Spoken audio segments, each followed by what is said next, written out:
Selamat sore Tribuners, jumpa lagi bersama saya Mutiara dalam tayangan Breaking News di Tribun Lampung. Kami akan sajikan informasi teraktual dan terpercaya untuk Anda. Dan inilah Breaking News Tribun Lampung selengkapnya. Warga antusias lakukan pemungutan suara ulang di TPS 06 Raja Basajaya. KPU Bandar Lampung melakukan pemungutan suara ulang di tempat pemungutan suara 06 Kelurahan Raja Basajaya Bandar Lampung pada hari ini Sabtu 24 Februari 2024. Adapun PSU di TPS yang memiliki 234 daftar pemilih tetap ini berlangsung mulai dari pukul 7 pagi hingga pukul 1 siang.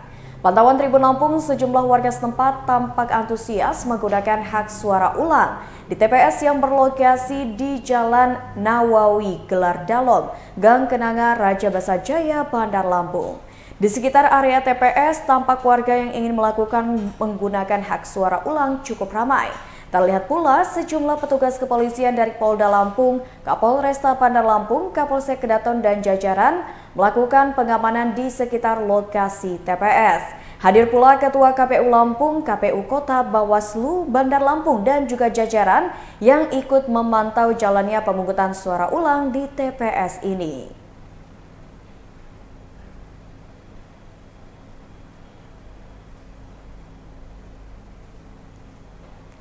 Ya Tribuners, untuk mengetahui informasi lebih lanjut mengenai pemungutan suara ulang yang dilakukan di TPS 06, kita sudah terhubung dengan reporter Tribun Lampung yakni Huri Agusto. Halo, selamat sore Huri. Ya, selamat sore rekan Mutiara. Ya Huri, terkait dengan PSU yang dilakukan di Bandar Lampung pada hari ini, selain TPS 06, apakah ada TPS lain juga yang melakukan PSU? Ya, Mutiara dan Tribuners, dapat kami laporkan bahwa pada hari ini khusus untuk di Bandar Lampung hanya ada satu lokasi TPS yang dilakukan pemungutan suara ulang, yakni TPS 6 Raja Basajaya, Kecamatan Raja Basa, Bandar Lampung, di mana TPS ini dilakukan PSU lantaran terdapat seorang warga yang terdaftar sebagai pemilih di salah satu TPS di Kelurahan Raja Basa Pemuka, namun justru memilih atau mencoblos di TPS 6 Raja Basa Jaya ini. Sementara alasan dari warga tersebut adalah karena dalam keadaan sakit sehingga dia tidak melakukan pencoblosan di di Kelurahan Raja Basa Pemuka, dan juga dia tidak mengurus administrasi pindah pemilih, sehingga itu dikatakan sebagai pelanggaran administrasi, dan hal itu pula yang menyebabkan dilakukan pemungutan suara ulang. Dan sebagai informasi, untuk di Bandar Lampung ini sendiri memang hanya ada satu lokasi ini yang dilakukan pemungutan suara ulang. Namun untuk di Provinsi Lampung sendiri secara keseluruhan, tepat pada hari ini ada 3 lokasi yang dilakukan pemungutan suara ulang, Mutiara. Dan ketiga lokasi itu diantaranya adalah TPS 6 Raja Basa Jaya di Bandar Lampung, kemudian ada TPS di Kelurahan di Kecamatan Wairilau, Kabupaten Pesawaran, tepatnya di TPS 6 Kelurahan di TPS 10 ke Desa Kubu Batu, Kecamatan Wairilau, dan juga TPS 4 di Pekon Giham Sukamaju di Kecamatan Skincau, Lampung Barat. Dan hari ini sendiri, sebagai informasi bahwa hari ini sendiri atau tepat pada 24 Februari 2024 ini adalah hari terakhir di mana hari maksimal dilakukan PSU atau pemungutan suara ulang, karena berdasarkan peraturan yang ada, batas maksimal dari pemungutan suara ulang itu adalah 10 hari pasca pemungutan dan penghitungan suara pada 14 Februari lalu, Mutiara.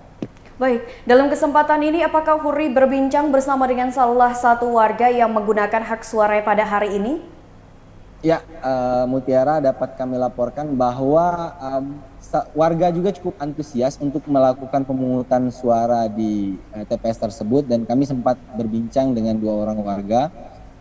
Salah satunya adalah yang bernama Nur Hayati, yang mengatakan bahwa warga sekitar cukup antusias melakukan pemungutan suara. Dari total 274 daftar pemilih tetap, warga yang mencoblos ada sekitar 208 orang yang mencoblos, dan Naili Nur Hayati sendiri mengaku bahwa mayoritas warga sekitar tidak berpindah pilihan atau tidak berpindah haluan, di mana dari 208 tersebut berdasarkan hasil penghitungan suara yang telah dilakukan, kami baru saja memperoleh bahwa hasil penghitungan suara dimenangkan oleh pasangan calon presiden nomor urut 2 yakni Prabowo Gibran dengan perolehan suara yakni 156 suara. Adapun pasangan nomor urut 1 Anies Muhaimin memperoleh 36 suara dan pasangan Ganjar Mahfud mendapat 7 suara, dan sisanya adalah 9 suara dinyatakan gugur atau tidak sah, dinyatakan suara masuk dalam suara tidak sah. Mutiara. Ya baik, terima kasih banyak Huri atas laporannya dan selamat bertugas kembali.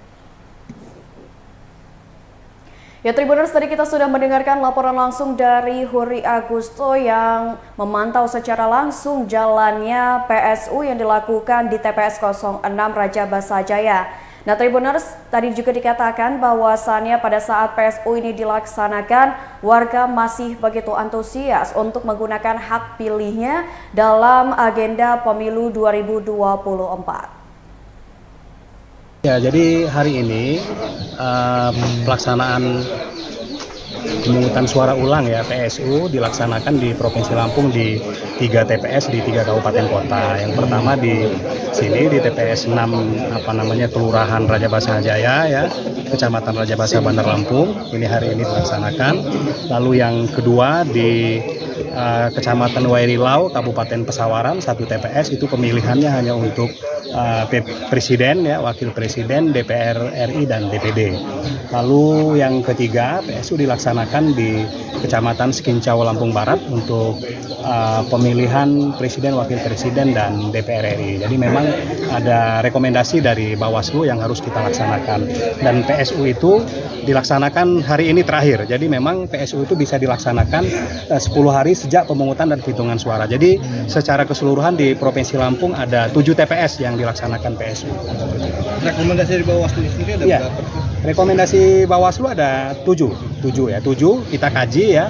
Ada gelombang pertama kita laksanakan 4 TPS dan hari ini 3 TPS, karena kan kita memperhatikan kelengkapan logistik kita ya, terutama surat suara, karena surat suara PSU itu kan setiap daerah pemilihan itu disiapkan 1000 surat suara. Jadi kita ada kekurangan surat suara sehingga untuk gelombang kedua baru kita laksanakan hari ini, karena hari yang diliburkan atau hari yang libur. Nah hari ini bertepatan dengan hari libur dan hari terakhir pelaksanaan PSU.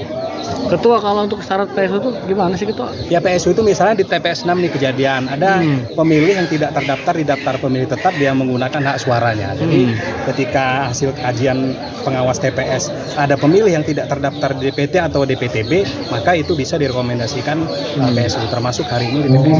Itu juga kejadian di Kabupaten Pesawaran ya, karena ada surat suara yang dirusak ya, maka dilaksanakan pemungutan suara ulang, termasuk di Kabupaten Lampung Barat ya, PSU dilaksanakan ada pemilih pindahan yang tidak berhak menerima surat suara, ini diberikan surat suara, pemilih DPK ya. Kita wajib Ketua melaksanakan rekomendasi Bawaslu soal PSU. Ya selagi memenuhi unsur ya kita laksanakan gitu. Karena kan ada persyaratan pelaksanaan PSU, misalnya ada lebih dari 1 surat suara yang dirusak oleh KPPS, misalnya KPPS menandai surat suara yang telah digunakan pemilih misalnya ada pemilih yang tidak terdaftar ya di DPT atau DPTB di 1 TPS menggunakan hak suaranya di luar yang bersangkutan terdaftar, maka kalau dia ada temuan, ada kajian, rekomendasi Bawaslu itu kita laksanakan. Hari ini hari terakhir ya, tidak ada lagi PSU, hari ini hari terakhir. Ini terakhir ya? 10 hari sejak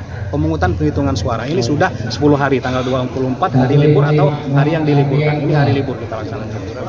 Itu kalau dibandingkan pemilu 2019 ini kan ada peningkatan PSU nggak? Kalau 2019 kita ada 5 PSU, hari ini 7 PSU. Sebenarnya indikatornya kan bukan peningkatan PSU atau tidak PSU, ini kan bentuk melaksanakan regulasi karena memang diatur kan seperti itu. Ketua, kalau untuk kasus yang dilangkap Ya, Tribuners, tadi kita sudah mendengarkan keterangan dari Ketua KPU Lampung mengenai PSU yang dilakukan pada hari ini di salah satu TPS di Bandar Lampung, yakni TPS 06. Dan berbicara terkait dengan PSU yang dilakukan di beberapa TPS di Provinsi Lampung, ini kita sudah terhubung dengan narasumber yang akan berbincang bersama dengan Mutiara sore ini, yaitu Bang Chandra Wansah selaku pengamat politik Lampung. Halo, selamat sore Bang Chandra. Ya Bang Chandra, apa kabar Bang Chandra? Kita berjumpa lagi nih Bang Chandra dengan pembahasan seputar pemilu.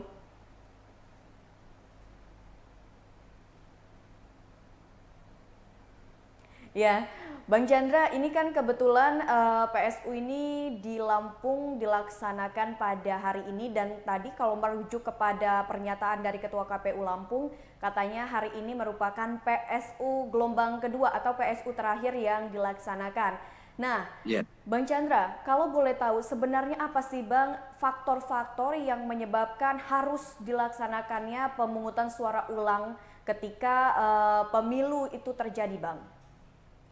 Ya, dalam sebuah kegiatan pemilu memang masih dimungkinkan untuk adanya pemungutan suara ulang apabila terjadi 4 hal dalam Undang-Undang 7 tahun 2017. Keempat hal itu diatur dalam Undang-Undang 7 pasal 373 ya kalau tidak salah.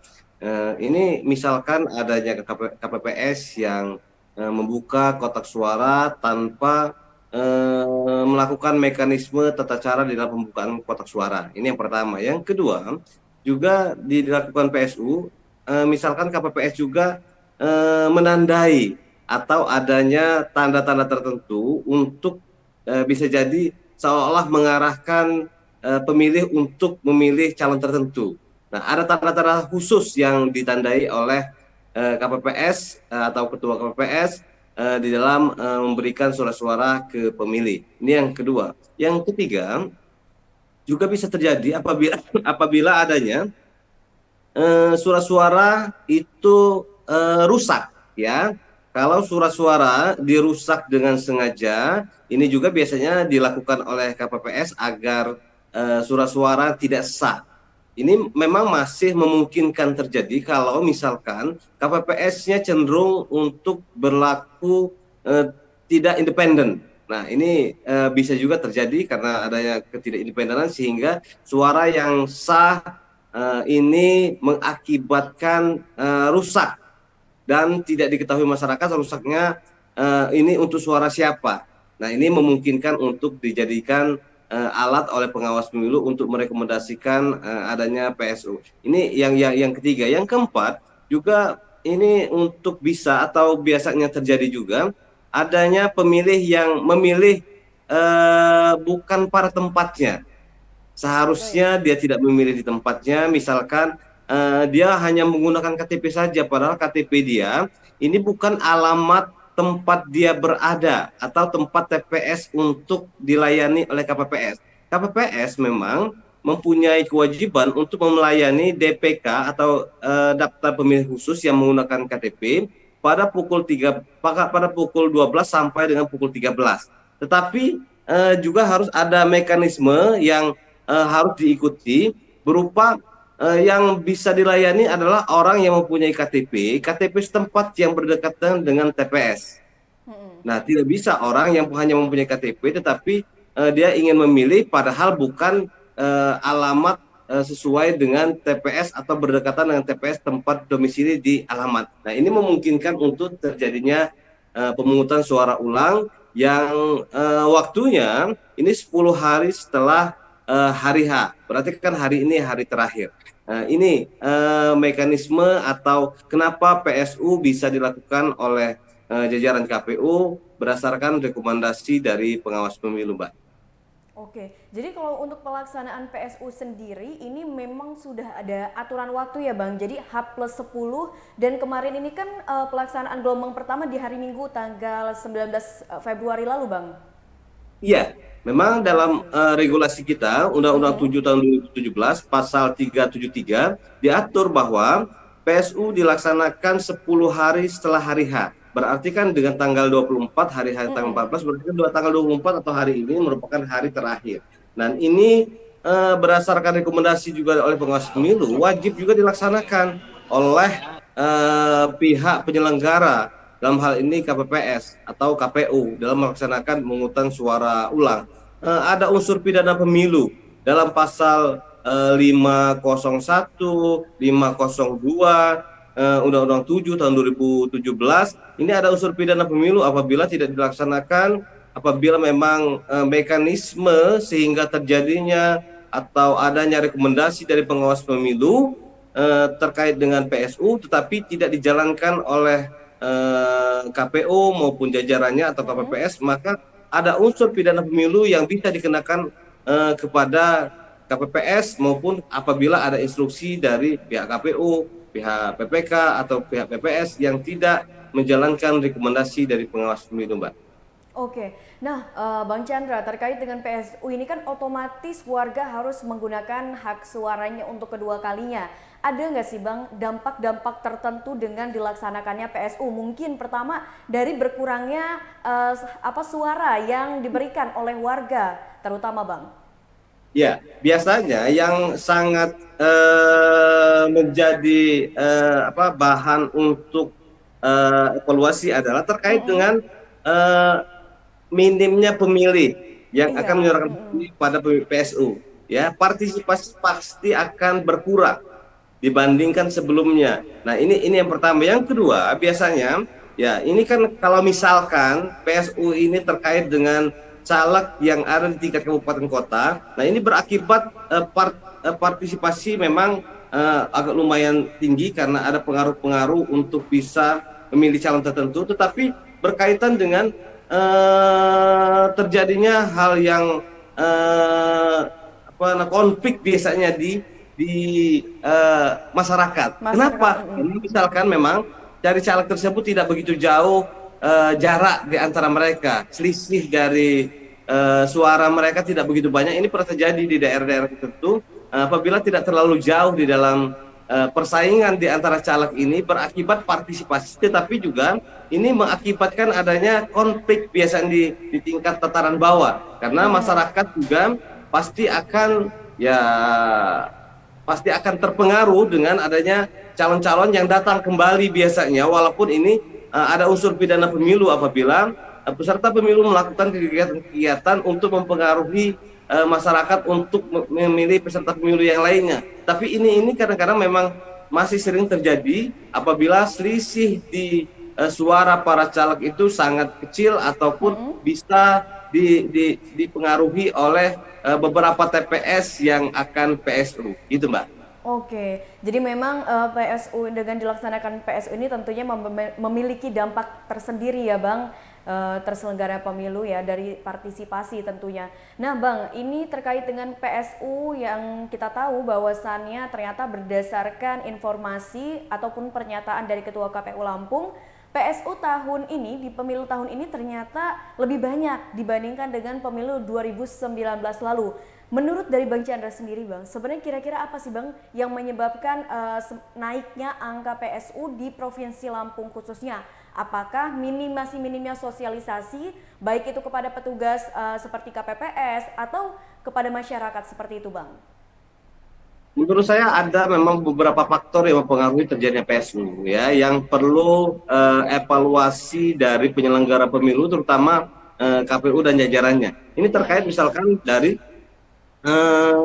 materi atau BIMTEK yang dilakukan kepada KPPS. Masih banyak KPPS yang bertugas, padahal seharusnya ini kan lebih baik daripada sebelumnya. Kenapa? Karena KPPS sekarang bukan hanya ketua dan diwakili dengan anggota atau hanya 2 orang dari 7 orang yang mengikuti BIMTEK, tetapi semuanya sekarang diikuti BIMTEK. Semua 7-7-nya anggota KPPS mengikuti BIMTEK pada acara KPU terkait dengan mekanisme pungut hitung ketika hari H. Tetapi KPPS masih ada yang belum paham terkait dengan siapa yang berhak memilih, siapa yang harus dilayani, siapa yang harus mendapatkan hanya surat suara presiden dan DPD, siapa yang harus diberikan DPRD provinsi, presiden dan DPD. Nah, ini juga harus diberikan pemahaman kepada jajaran KPPS yang berhadapan langsung, yang berproses di dalam pengurus itu agar mereka paham. Ini yang pertama. Yang kedua, ya juga harus diberikan pemahaman terkait dengan bagaimana kita membangun sebuah demokrasi yang baik, bagaimana etika di dalam berpolitik, bagaimana peran penyelenggara pemilu untuk menjaga independensi. Dalam hal ini saya contohkan, TPS 19 ini terkait dengan siapa otak yang melakukan coblos sebelum dilakukan pengurus itu. Iya, betul Ini sekali, juga Bang. berpengaruh. Berarti kan ada yang memang otak di dalam melakukan kegiatan tersebut sehingga adanya PSU.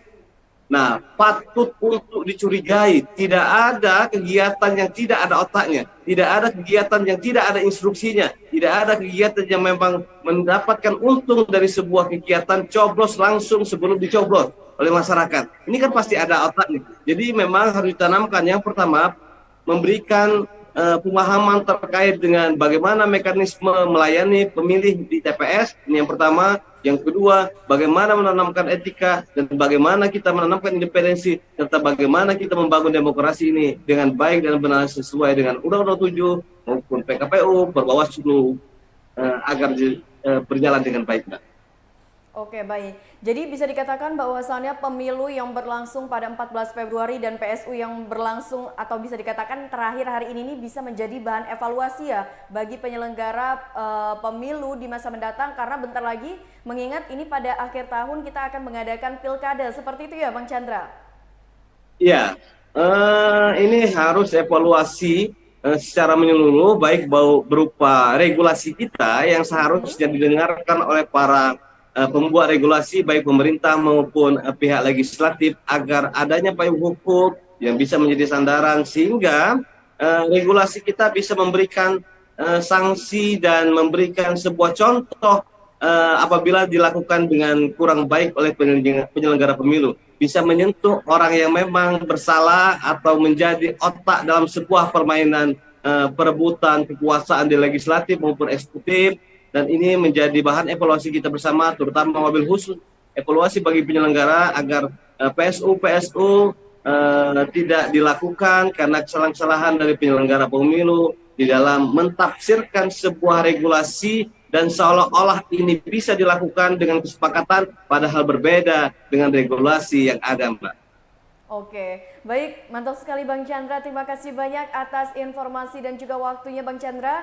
Semoga kita bisa jumpa di lain waktu tentunya dalam bahasan yang lebih menarik lagi. Ya Mbak, terima kasih. Terima kasih banyak. Ya Tribuners, tadi kita sudah berbincang dengan Bang Chandra Wansa selaku pengamat politik Lampung terkait dengan pelaksanaan pemungutan suara ulang yang terjadi di beberapa TPS yang ada di Provinsi Lampung pada pemilu 2024 ini. Setelah pelaksanaan. Oke. Artinya ya proses ini kan harus berjalan. Nah, bagaimana norma di Undang-Undang 7 bahwa ada di ayat 2 itu ada 4 poin terkait dengan dia rekomendasi PSU. Jadi itu membaca aja 4 poin itu kan. Yang jelas yang terakhir itu KTP. Nah, artinya hasil dari kajian kita. Kemudian outputnya adalah rekomendasi. Kita sampaikan, alhamdulillah ini kan dari 7 ini yang hari ini terakhir ya di Lampung dan Musyawarah. Jadi kalau kita lihat artinya skema tentang pelaksanaan PSU itu yang diamanahkan oleh undang-undang. Nah, kalau untuk pasca pemungutan suara untuk terkait dengan pidana pemilunya berapa yang sedang diproses di bawah sekarang? Iya, kalau untuk terkait dengan pidananya di Bandar Lampung itu yang di TPS 19 itu masih hari ini sudah masuk 30 dan masuk 30. Nah, artinya begini. Terkait dengan PSU ini ada 2 pelanggaran, yaitu administrasi dan pidana. Nah itu. Tapi kalau di administrasi dia outputnya adalah dia PSU selesai deh. Nah kemudian dia tidak menghilangkan pidana. Oke. Ini kan tidak hilang dia pidana. Karena di norma itu ada dia setiap orang, ada dia petugas. Di normanya itu dibaca. Jadi kalau di norma itu kan ada, kalau dia di petugas kan ada KPU provinsi, kabupaten kota, PPK, PPS sampai KPPS yang membuat ya kan suara.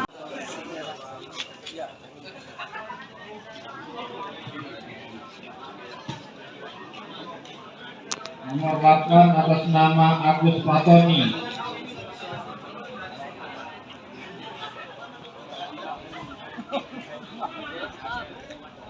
Pak, kelingkingnya Pak.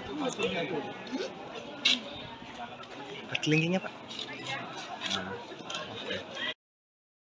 Tribuners, itulah tayangan Breaking News bersama saya Mutiara. Nantikan tayangan terupdate lainnya hanya di YouTube Tribun Lampung News Video dan juga aplikasi Tribun X. Saya Mutiara pamit undur diri, selamat sore dan sampai jumpa.